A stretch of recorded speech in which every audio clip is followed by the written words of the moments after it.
Ето ми и мен, правото хоро. Не е имало сватба да не ме изтропа. Само това ще ви кажа.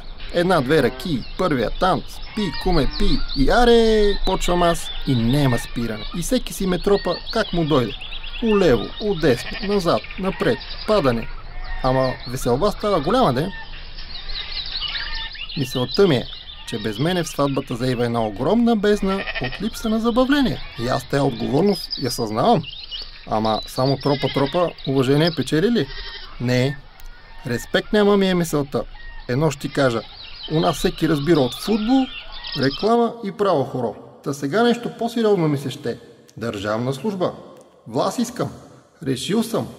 Мечтата ми е Дунавско хоро да стана. След речта на президента, мене да ме дават. Шеф на хорото, ако ме разбираш. Та, скъпи съотечественици, както се казва, помогнете ми да стана едно обрано, казионно, достолепно даже, Дунавско хоро, бутончето долу, ако обичате. Мерси!